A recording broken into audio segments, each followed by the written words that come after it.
ஆரோக்கியமான வாழ்க்கைக்கு Aaravil health mix auravil.in வெப்சைட்ல இருந்து வாங்கலாம். உலக வரைபடத்தை எடுத்துக்கிட்டு அதில் எந்த நாடு முதல்ல அழிஞ்சு போகும் அப்படின்னு கேட்டோம்னா, புள்ளி விவரங்களை எடுத்து பார்க்கும்போது தமிழ்நாட்டோட ஆதி காலத்திலேருந்தே தொடர்பில் இருந்த ஒரு முக்கியமான நாடு தான் அழிஞ்சு போகலாம் அப்படின்னு நிபுணர்கள் கணிக்கிறாங்க. அது வேற எந்த நாடும் இல்லை, ஜப்பான் தான். இதுக்கு நிறைய காரணங்கள் சொல்லப்பட்டாலும் அதில் ரொம்ப முக்கியமாக ஒரு குதிரை ஒரு காரணமாக சொல்லப்படுது. அதுவும் சாதா குதிரை இல்லை, நெருப்பு குதிரை. இந்த நெருப்பு குதிரை 1966 ஜப்பானில் வந்ததுனால தான் அந்த ஒரு வருஷத்தில் மட்டுமே 4.5 லட்சம் பேர்கிட்ட இறந்து போயிருக்காங்க. இதே நெருப்பு குதிரை இந்த 2026 ஜப்பான்ல வரதுக்கு வாய்ப்பு இருக்கு அப்படின்னு அங்க இருக்கக்கூடிய மக்கள் கணிக்கிறாங்க. அது என்ன சம்பவம்? இது ஒரு பக்கம் இருந்துச்சுன்னா, இன்னொரு பக்கத்தில் ஜப்பானோட மக்கள் தொகையை பற்றியும் அதோட நிலப்பரப்பை பற்றியும் இன்னொரு ஆச்சரியமான விஷயம் இருக்கு. அது என்னன்னா, ஜப்பானோட நிலப்பரப்பில் 80% அதிகமான பகுதி எம்டியா இருக்கு. அதாவது ஜப்பானோட மக்கள் தொகைங்கிறது ஒரு 12.4 கோடி கிட்ட வருது. அதில் ஒரு 70%, கிட்டத்தட்ட 70% எடுத்துக்கிட்டோம்னா 8 கோடி வரும். அந்த 8 கோடி மக்கள் ஜப்பானோட இந்த சின்ன நிலப்பரப்பில் தான் வாழ்றாங்க. மிச்சம் இருக்கிற 4 கோடி மக்கள் தான் அவ்வளோ பெரிய நிலப்பகுதியில் வாழ்றாங்க. இப்போ இந்த குறிப்பிட்ட நிலப்பகுதியில் மட்டும் இவ்வளோ மக்கள் வாழ்ற அளவுக்கு இந்த பகுதியில் என்ன இருக்கு, மற்ற பகுதியில் அது என்ன இல்லை? ஏன் இவ்வளோ பெரிய மாற்றம் இங்கே இருக்கு? இது போக ஜப்பான் தான் முதல்ல அழியக்கூடிய நாடாக இருக்குன்னு சொல்றாங்கல்ல, அது ஏன்? இந்த விஷயங்கள் எல்லாத்தையும் பற்றி தான் இன்னைக்கு நம்ம டீடைல் வீடியோவில் பார்க்க போகிறோம்.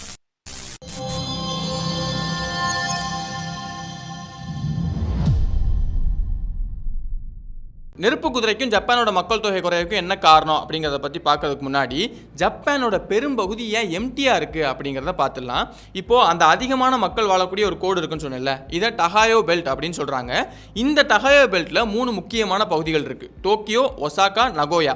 ஏன்னா இப்போ இந்த டோக்கியோவில் 4 கோடி மக்கள் வாழ்கிறாங்க, நகோயாவில் உங்களுக்கு 1 கோடி மக்கள் வாழ்கிறாங்க, ஒசாகாவில் 1.9 கோடி. அப்போ இந்த 3 பகுதிகளில் மட்டுமே கிட்டத்தட்ட 7 கோடி மக்கள் வாழ்கிறாங்க.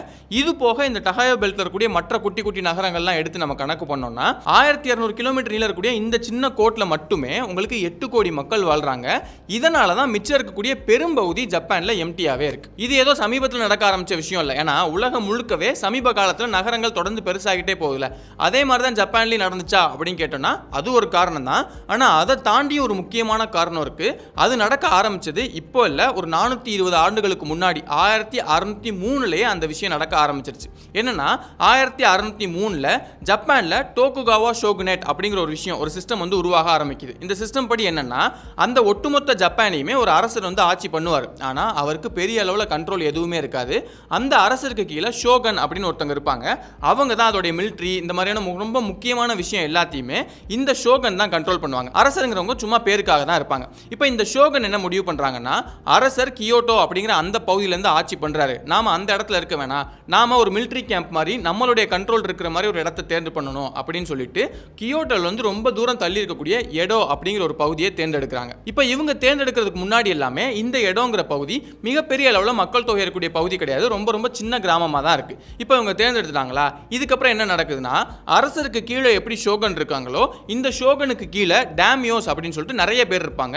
அவங்க எல்லாத்துக்குமே ஜப்பானோட ஒரு குட்டி குட்டி பகுதியெல்லாம் பிரித்து நீங்கள் இதெல்லாம் ஆட்சி பண்ணிக்கிங்க அப்படின்னு சொல்லி கொடுத்துருவாங்க. இப்போ அந்த டேமியோஸ் அவங்களோட அந்த குறிப்பிட்ட பகுதியை மட்டும் ஆட்சி பண்ணிட்டு இருப்பாங்க. ஒரு வருஷம் முழுக்கவே இந்த டேமியோஸ் அவங்க ஆட்சி பண்ணக்கூடிய இடத்துல இருந்தாங்கன்னா அடுத்த வருஷம் முழுக்க அவங்க ஷோகன் கூடவே வந்து இருந்தாங்கணும். ஏன்னா ஷோகன் என்ன நினைக்கிறாங்கன்னா, டேமியோஸை தனித்தனி இடத்துல இருக்க வச்சிட்டோம்னா அவங்களெல்லாம் ஒன்றா சேர்ந்து ஒரு பெரிய கண்ட்ரோல் மாதிரி உருவாக்கி இந்த ஜப்பானையே வந்து ஆட்சி பண்ண ஆரம்பிச்சிருவாங்க அப்படின்னு சொல்லிட்டு இந்த மாதிரி ஒரு சிஸ்டமாக உருவாக்குறாங்க. இப்போ டேமியோஸ் எடோவுக்கு வரும்போது தனியாக வர மாட்டாங்க, அவங்களுடைய குடும்பத்தை கூட்டிகிட்டு வருவாங்க. இது போக அவங்களோட படையில கொஞ்சத்தை கூட்டிகிட்டு வருவாங்க. இந்த மாதிரி ஒரு பெரும் பகுதியே வந்து ஒரு இடத்துலேருந்து இன்னொரு இடத்துக்கு வந்துகிட்டே இருப்பாங்க. இப்படி அவங்க வரும்போது இப்போ அவங்க இருக்கக்கூடிய இடத்துக்கும் எடோவுக்கும் ரொம்ப தூரமாக இருக்குது அப்படிங்கிறனால வழியில் நிறைய இடத்துல நின்று வருவாங்க. அப்போ அவங்க நிற்கக்கூடிய இடம்லாம் முக்கியமான ஸ்பாட்டாக மாறுது. அப்போ அந்த இடத்துல நிறைய பேர் வியாபாரம் பண்ணுறதுக்காக வருவாங்க அப்படின்னு சொல்லிட்டு அந்த இடத்துல வந்து மக்கள் தொகை கொஞ்சம் கொஞ்சமாக அதிகரிக்க ஆரம்பிக்குது. இது போக இந்த இடத்துல வந்து ஆரம்பத்தில் மக்கள் தொகை ரொம்பவே கம்மியாக இருந்துச்சு. அதுக்கப்புறம் ஷோகன் வந்ததுக்கு அப்புறமா அங்கே ஆள் நடமாட்டம் கொஞ்சம் கொஞ்சமாக அதிகரிக்க ஆரம்பிச்சு அந்த இடவை சுற்றி இருக்கக்கூடிய இடங்கள்லையுமே உங்களுக்கு மக்கள் தொகை தொடர்ந்து அதிகரிக்க ஆரம்பிக்குது. எந்த அளவுக்குன்னா, அடுத்த சில வருடங்கள்லேயே அங்கே ஒரு 5-6 லட்சம் மக்கள் இருக்கிற அளவுக்கு அந்த இடம் கொஞ்சம் கொஞ்சமாக பெருசாக ஆரம்பிக்குது. இப்படி இருந்த சமயத்தில் தான் 19ஆம் நூற்றாண்டில் இந்த டோகுகோவா ஷோகுனேட் வந்து முடிவுக்கு வருது. அப்படி முடிவுக்கு வரும்போது தான் அந்த இட பகுதியோட பேரை மாத்துறாங்க. என்ன பேர் அப்படின்னா ஜப்பானோட இன்னைக்கு தலைநகரமா இருக்கக்கூடிய டோக்கியோ அப்படிங்கிற அந்த பேரா இந்த இடத்துல இருந்து மாத்துறாங்க. இப்படி செயற்கையாவே அந்த காலத்துல இருந்த மக்கள் ஒரு பகுதியில் மட்டுமே வாழ்ற மாதிரி அவங்களே உருவாக்கிட்டாலும் கூட இயற்கையாவே இந்த பகுதியில் தான் அதிகமான மக்கள் வாழ முடியும் அப்படிங்கிற மாதிரி தான் ஜப்பானோட புவியியல் அமைப்பே இருக்கு. என்னன்னா இப்போ நீங்க ஜப்பானை போய் அந்த கூகுள் மேப்ஸ்ல பாத்தீங்கன்னாலே அங்க நிறைய தீவு கூட்டங்கள் இருக்கும். கணக்கு பண்ணி பார்க்கும்போது 14,000க்கும் அதிகமான தீவுகள் ஜப்பான்ல இருக்கு அப்படிங்கிற மாதிரி தெரிய வருது. அப்போ இவ்வளோ தீவு கூட்டங்கள் சேர்ந்த ஒரு பெரிய நாடு தான் ஜப்பான். இவ்வளோ தீவுகள் இருக்கிறதுக்கு என்ன காரணம் அப்படின்னு பார்த்தோம்னா ஏற்கனவே நம்ம நிறைய வீடியோஸ்ல பார்த்துருக்கோம், கண்டத்தட்டுகள் தான். 4 கண்டத்தட்டுகள் ஒன்னா சேரக்கூடிய இடத்துல இந்த ஜப்பான் இருக்கிறதுனால தான் அங்க இவ்வளோ தீவுகள் இருக்கு. அது மட்டும் இல்லாம அங்க அதிகமான மலைகளும் அதனால தான் இருக்கு. இப்போ ஜப்பானோட ஒட்டுமொத்த நிலப்பகுதியில் 70% அதிகமான நிலங்கள்ல மலைகள் மட்டுமே தான் இருக்கு. அவங்களுக்கு விவசாயம் பண்ணக்கூடிய நிலமே ரொம்ப ரொம்ப கம்மியா இருக்கு. வெறும் 12 to 13% நிலப்பகுதியில் தான் விவசாயம் பண்ண முடியும் அப்படிங்கிற அளவுக்கு ரொம்ப சோகமான ஒரு சூழல்ல தான் அவங்க இருக்காங்க. அதுவே நம்ம இந்தியாவை எடுத்து பார்த்தோம்னா 60%க்கும் அதிகமான நிலப்பகுதிகளில் நம்மளால விவசாயம் பண்ண முடியும். இப்படி நாட்டுடைய மிகப்பெரிய பகுதி மக்கள் வாழ்றதுக்கு கடினமான சூழல் இருக்கக்கூடிய பகுதியா இருக்கிறதுனால இருக்கிறதுலே சுலபமா இருக்கக்கூடிய மிச்ச பகுதிகளில் தான் மக்கள் தேர்ந்தெடுக்க ஆரம்பிக்கிறாங்க. அந்த வகையில் ஜப்பான்ல இருக்கக்கூடிய சமவெளி பகுதிகளில் தான் மக்கள் அதிகமாக போய் செட்டில் ஆக ஆரம்பிக்கிறாங்க. ஜப்பானோட 3 மிகப்பெரிய சமவெளிகள்னா கேண்டோ பிளேன், நோபி பிளேன், கினாய் பிளேன். இதுல தான் ஜப்பானோட மிகப்பெரிய நகரங்களும் உருவாகுது. அந்த வகையில் இந்த கினாய் பிளேன்ல ஒசாகா நகரமும், நோபி பிளேன்ல நகோயா நகரமும், ஜப்பானோட மிகப்பெரிய நகரமான டோக்கியோ இருக்குல்ல அது இந்த காண்டோ பிளேன்லயும் உருவாகுது. இந்த சமவெளி மட்டும் இல்லாம இன்னொரு வகையிலுமே ஜப்பானோட ஜியாகிரபியே இந்த டஹோயோ பெல்ட்ல மட்டுமே அதிகமான மக்கள் வாழ்ற மாதிரி அவங்களுக்கு ஒரு விஷயத்தை அமைச்சு கொடுத்துருக்கு. அதுதான் அந்த ஜப்பானுக்கு உள்ள இருக்கக்கூடிய செட்டோ இன்லாண்ட் சி அப்படிங்கிற ஒரு உள்நாட்டு கடல். இப்போ நம்ம இந்தியாவை எடுத்து பார்த்தோம்னா நம்மளுடைய 3 பகுதிகளில் தான் நமக்கு கடல் இருக்கு. ஆனா அதுவே ஜப்பான் எடுத்து பார்த்தோம்னா உள்நாட்டிலேயே ஒரு மிகப்பெரிய ஒரு கடல் இருக்கு. அதனால தான் ஜப்பானோட கடற்கரை நீளமே ரொம்பவே அதிகமா இருக்கு. இப்போ இவ்வளோ பெருசா இருக்கக்கூடிய நம்ம இந்தியாவோட கடற்கரை நீளமே மொத்தமா 11,000 கிலோமீட்டர் தான். ஆனா இந்தியாவோட பல மடங்கு சின்னதா இருக்கக்கூடிய இந்த ஜப்பானோட கடற்கரை நீளம் 29,000 கிலோமீட்டர் அளவுக்கு இருக்கு. ஜப்பானோட 4 பகுதி மட்டும் இல்லாம உள்பகுதியிலும் ஒரு கடல் இருக்கு. இது போக அந்த ஜப்பானோட இயற்கையான அமைப்பு உள்பகுதியில் நிறைய விரிகுடாக்களை உருவாக்கி கொடுக்குது. இப்போ இந்த விரிகுடாக்களோட முக்கியமான பயன் என்னன்னா அந்த விரிகுடாக்களை இயற்கையான துறைமுகம் மாதிரி நம்மளால பயன்படுத்திக்க முடியும். அப்போ துறைமுகம் இருக்கு அப்படின்னா அங்க கப்பல் போக்குவரத்து ரொம்ப அதிகமாகவே இருக்கும். அந்த எக்ஸ்போர்ட் பண்றது, இம்போர்ட் பண்றது, இந்த மாதிரியான விஷயங்கள் பண்றதுக்கான ஏதுவான ஒரு இடமா அது மாறுது. அப்போ மக்கள் என்ன யோசிக்கிறாங்கன்னா இந்த இடத்துல நம்ம வாழ்ந்தோம்னா நம்மளுடைய வாழ்க்கை தரம் வந்து அதிகமாகும் அப்படின்னு சொல்லிட்டு அந்த இடத்தை சுற்றி நிறைய மக்கள் வாழ ஆரம்பிச்சு அந்த இடத்தோட மக்கள் தொகை கொஞ்சம் கொஞ்சமாக அதிகரிக்க ஆரம்பிக்குது. இப்போ இந்த வகையில் ஜப்பானோட 3 முக்கியமான விரிகுடாக்கள் எது அப்படின்னு எடுத்து பார்த்தோம்னா டோக்கியோ பே, ஒசாகா பே, இசேபே. இப்போ இந்த 3 இடங்களை சுற்றி தான் உங்களுக்கு ஜப்பானோட மிகப்பெரிய நகரங்களான டோக்கியோ, ஒசாகா, நகோயா இந்த 3 இடங்களுமே அமையுது. ஏற்கனவே இந்த 3 இடங்கள்ல தான் உங்களுக்கு சமவெளி பகுதி அதிகமாக இருக்கு. அதனால ஏற்கனவே அங்கே தான் மக்கள் அதிகமாக வாழ்ந்துட்டு இருக்காங்க. இது போக இதே பகுதியை ஒட்டியே உங்களுக்கு விரிகுடாக்கள் இயற்கையாகவே அமைஞ்சிருச்சு அப்படிங்கிறதுனால மக்கள் இன்னும் அதிகமாகவே இந்த பகுதியை சுற்றி வாழ ஆரம்பிக்கிறாங்க. இது போக அந்த டஹோயோ பெல்ட்டை ஒட்டி இருக்கக்கூடிய மற்ற இடங்கள்லையுமே இந்த மாதிரி குட்டி குட்டி பேஸ் இருக்கு அப்படிங்கிறதுனால மக்கள் தொகை இந்த குறிப்பிட்ட இடங்கள்லையுமே தொடர்ந்து அதிகரிச்சுக்கிட்டே இருக்கு. ஜப்பானோட பெரும்பகுதி கிட்டத்தட்ட 70%க்கும் அதிகமாக மலைகளால் சூழப்பட்டு வாழ்றதுக்கு கொஞ்சம் கஷ்டமான சூழலாக இருக்கக்கூடிய பகுதியாக இருந்தாலும் அந்த மக்கள் கொஞ்சம் சாதுரியமாக செயல்பட்டு இந்த பகுதியில் வாழ்ந்தால் இந்தந்த விஷயங்கள்லாம் கிடைக்கும், அப்போ இங்கே கொஞ்சம் கொஞ்சமாக செட்டில் ஆகும். இது போக அந்த ஷோகன்ஸ் பண்ண விஷயம், இந்த மாதிரியான விஷயங்கள்லாம் இயற்கையாகவும் செயற்கையாகவும் நிறைய விஷயங்கள் அமைஞ்சு அவங்களுக்கே தெரிஞ்சோ தெரியாமலோ இந்த குறிப்பிட்ட டஹோயோ பெல்ட்லேயே அதிகமான மக்கள் தொகை வாழ்கிற மாதிரி ஆயிடுச்சு. அதனால தான் ஜப்பானோட மிச்ச பகுதி எல்லாமே ரொம்ப ரொம்ப கம்மியான மக்கள் தொகையோட அது எம்டியாக இருக்கிற மாதிரி நமக்கு தோற்றத்தை கொடுக்குது. இவ்வளோ புத்திசாலித்தனமாக அவங்களுடைய மக்கள் தொகையை கட்டி அமைச்ச அதே நாடு தான் கூடிய சீக்கிரத்திலேயே அழிஞ்சு போகக்கூடிய ஒரு நாடாகவும் மாறும் அப்படின்னு சொல்லி நிபுணர்கள் சொல்கிறாங்க. இது ஏன், இதுக்கும் அந்த குதிரைக்கும் என்ன சம்பந்தம் அப்படிங்கிறத இப்போ பார்ப்போம். இப்போ இது நடந்தது எப்போன்னு பார்த்தோம்னா 1966. இப்போ 1960 1970 வரைக்கும் ஜப்பானில் எவ்வளோ குழந்தைகள் பிறந்திருக்காங்க அப்படின்னு சொல்லிட்டு இயர் வைஸ் டேட்டாவை நம்ம எடுத்து பார்ப்போம். இதில் 1966 மட்டும் ரொம்ப பெரிய ஒரு டிராப் இருக்கும். அந்த வருஷம் மட்டும் அதுக்கு முன்னாடி பிறந்த குழந்தைகளோட எண்ணிக்கையை ஒப்பிடும்போது ஒரு 4.5 லட்சம் குழந்தைகள் கிட்ட கம்மியாக பிறந்திருக்காங்க. அதுக்கப்புறம் மறுபடியும் 1967 மறுபடியும் பழையபடிக்கு அதோட எண்ணிக்கை வந்து அதிகரித்து போயிருக்கு. இது ஏன், இந்த வருஷத்தில் மட்டும் எதுவும் ஏதாவது பிரச்சனை ஏற்பட்டுச்சா, இல்லை ஏதாவது போர் மாதிரி ஏதாவது நடந்துச்சா? இப்போ போர் நடந்தா கூட இருக்கிற மக்கள் தானே இறந்து போகாங்க. புதுசாகவே குழந்தைகள் பிறக்கவே இல்லைன்னா அந்த வருஷம் மட்டும் என்ன நடந்துச்சு அப்படின்னு பார்த்தோம்னா அதுக்கு முக்கியமான காரணம் ஜாக்கி சான் தான். சின்ன வயசில் நிறைய பேர் ஜாக்கி சான் அட்வென்ச்சர்ஸ் பார்த்துருப்பீங்க. அதில் மந்திர கற்கள் வரும்ல, அதில் 12 மந்திரக்கல் இருக்கும். இந்த 12 மந்திரக்கல் எதை பேஸ் பண்ணி இருக்கும் அப்படின்னா இப்போ சைனீஸ் கேலண்டர் தான் ஜப்பானில் ஃபாலோ பண்ணுறாங்க. இந்த சைனீஸ் கேலண்டர் பொறுத்த வரைக்கும் ஒவ்வொரு வருஷத்தையுமே ஒரு விலங்குக்கு கொடுத்துருவாங்க. அந்த வகையில் ஒரு 12 விலங்குகளை அதில் சூஸ் பண்ணி வச்சிருப்பாங்க. இதை தான் அந்த மந்திர கற்களாகவும் மாறி இருக்கும். இப்போ இந்த விலங்குகள் எல்லாமே ஒவ்வொரு வருஷமாக கொடுக்குற மாதிரியே அந்த ஒவ்வொரு விலங்குக்கு கீழேயும் ஒரு 5 சப் கிளாஸ் வந்து பிரிப்பாங்க. அதாவது fire, wood, metal, water, earth அப்படின்னு சொல்லிட்டு பிரிப்பாங்க. அதாவது இப்போ இந்த வருஷம் வந்து குதிரை வருஷமா இருக்குன்னு வச்சுக்கோங்க. இந்த குதிரை வருஷத்துல இந்த இடம் வந்து ஃபயருக்கு ஒதுக்கிட்டாங்க அப்படின்னா 12 வருஷம் கழிச்சு மறுபடியும் ஒரு குதிரை வருஷம் வரும்ல, அதை வந்து ஒரு எர்த்தாவோ இல்லைனா மெட்டலாவோ இந்த மாதிரி இருக்கும். இந்த மாதிரி வந்து அந்த கேலண்டர் தொடர்ந்து அப்படியே ஒரு சீக்வன்ஸாக இருந்துகிட்டே இருக்கும். இப்படி சீக்வன்ஸாக இருக்கக்கூடிய அந்த கேலண்டரில் 1966 வருஷம் எந்த விலங்கோட வருஷம் அப்படின்னு பார்த்தோம்னா அது குதிரையோட வருஷமா இருக்கு. அந்த குதிரையோட சப் கிளாஸ்ல அது நெருப்பு குதிரையோட வருஷமா இருக்கு. இப்போ இந்த நெருப்பு குதிரையோட பிரச்சனை என்னன்னா, ஜப்பான் மக்களுடைய நம்பிக்கைப்படி நெருப்பு குதிரை வருஷத்துல ஒரு குழந்தை பிறக்குது, அதுவும் குறிப்பா பெண் குழந்தை பிறக்குது அப்படின்னா அது ரொம்ப கோவக்கார பெண் குழந்தையா இருக்கும். அதை கண்ட்ரோல் பண்றதுக்கு ரொம்ப கஷ்டமா இருக்கும். அதை கட்டிக்கக்கூடிய கணவனுக்கு வந்து ரொம்ப வந்து ஒரு கெட்ட அதிர்ஷ்டத்தை கொடுக்கக்கூடிய ஒரு குழந்தையா இருக்கும். இந்த மாதிரி அந்த வருஷத்துல ஒரு பெண் குழந்தை பிறந்துச்சுன்னா அது கூட வாழக்கூடிய அந்த குடும்பத்துக்கும் அந்த கணவனுக்கும் அது ரொம்ப மோசமான ஒரு வாழ்க்கையை கொடுத்துரும் அப்படிங்கிற மாதிரி ஜப்பான் மக்களுடைய நம்பிக்கையில இருக்கு.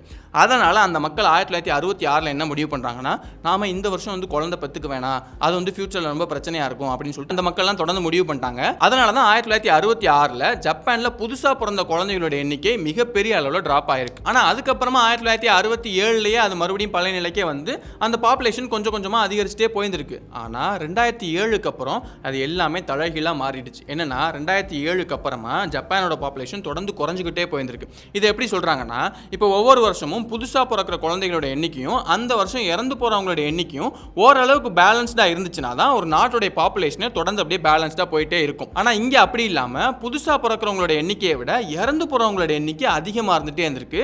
எந்த அளவுக்கு அதிகமா இருக்குன்னா, ஒரு கட்டத்துல ஒவ்வொரு வருஷமும் 2 லட்சம் 3 லட்சம் அப்படின்னு அதிகரிச்சுட்டு போய் 2024ல 9 லட்சம் அப்படிங்கிற அளவுக்கு அதோட டெபிசிட் இருந்திருக்கு. அதாவது 2024ல ஜப்பான்ல புதுசா பிறந்த குழந்தைகளோட எண்ணிக்கைங்கிறது ஒரு 6,80,000. ஆனா அதுவே அங்க இறந்து போனவங்களோட எண்ணிக்கை 16 லட்சமா இருந்திருக்கு. அப்போ அந்த ஜப்பானோட பாப்புலேஷன்ல 2024ல மட்டுமே 9 லட்சம் பேர் கம்மியாயிருக்காங்க. இதுக்கு காரணமும் அந்த நெருப்பு குதிரை வருஷம் தானா அப்படின்னு கேட்டீங்கன்னா கண்டிப்பா இல்ல.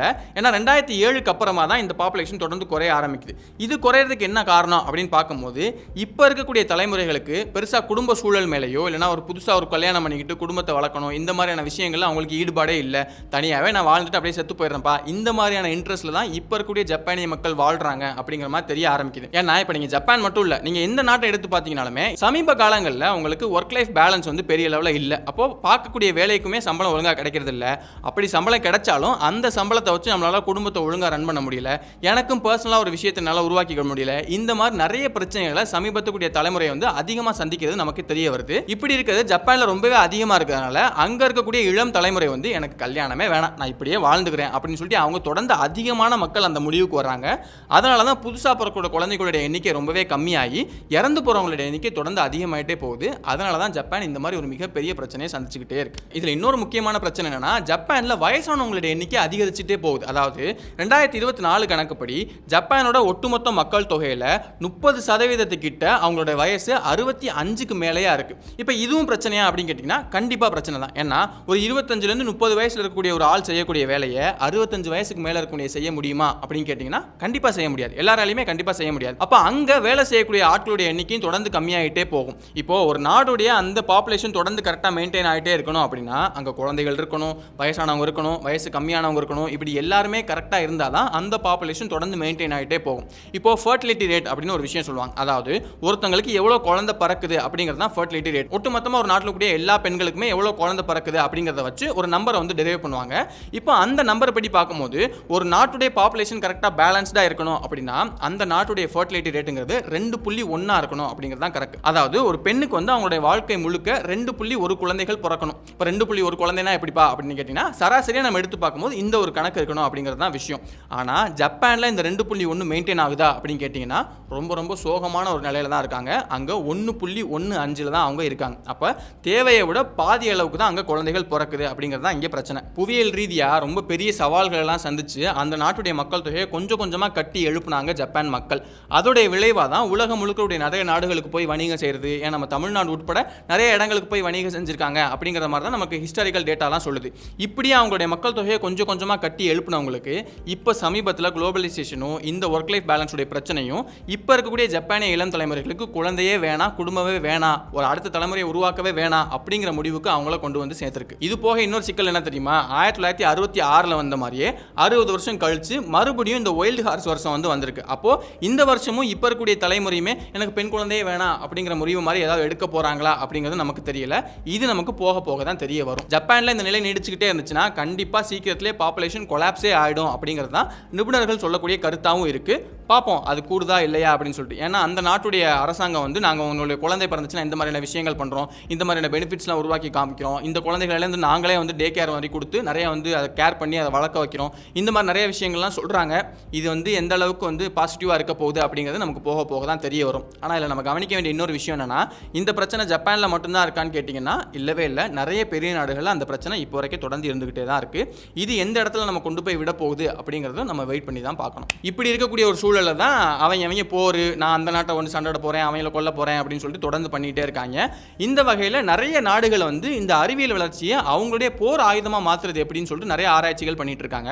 அந்த வகையில் ரஷ்யா ஒரு முக்கியமான விஷயத்தை பண்ணியிருக்காங்க. என்ன அப்படின்னா, அவங்க சுனாமி அலைகளை உருவாக்கிற மாதிரியான ஒரு பாமை உருவாக்கியிருக்கோம் அப்படின்னு சொல்கிறாங்க. அந்த சுனாமி அலைகளும் ஏதோ சாதாரணமாக நம்ம இப்போ வரைக்கும் பார்த்த சுனாமி மாதிரி இல்லாமல் 500 மீட்டர் உயரத்துக்கான சுனாமி அலைகளை உருவாக்குற மாதிரி 30 பாம்ஸை நம்ம ரெடி பண்ணிட்டோம் அப்படின்னு சொல்லி அவங்க சொல்கிறாங்க. நிஜமாலே அந்த பாம்ஸால் அந்த சுனாமி அலைகளை உருவாக்க முடியுமா? அந்த பாம் எப்படி வேலை செய்யுது? இது போக அந்த சுனாமி அலைகள் முழுக்கவே உங்களுக்கு அந்த கதிர்வீச்சு நிறைஞ்சதாக இருக்கும். அது மூலமாக மக்கள் இன்னும் அதிகமாக பாதிக்கப்படுவாங்க. இதை போடக்கூடிய அந்த இடங்களில் மக்கள் வாழவே முடியாது அப்படிங்கிற மாதிரி அவங்க சொல்கிறாங்க. இந்த பாம் எப்படி வேலை செய்யுது, அதை அவங்க எப்படி தயாரிச்சாங்க, இதால் நிஜமாலே இந்த சுனாமி அலைகளை உருவாக்க முடியுமா? இந்த விஷயங்கள் எல்லாத்தையும் பற்றி ரொம்ப டீட்டெயிலான வீடியோ பண்ணியிருக்கோம். அதை பற்றி நீங்கள் தெரிஞ்சுக்கணும்னு நினச்சிங்கன்னா அதுக்கான கார்டு நான் சைடில் கொடுக்குறேன். அதை கிளிக் பண்ணிங்கன்னா நீங்கள் அந்த விஷயத்தை பற்றி தெரிஞ்சுக்கலாம். இன்னொரு நாள் இன்னொரு வீடியோவில் சந்திக்கிறேன்.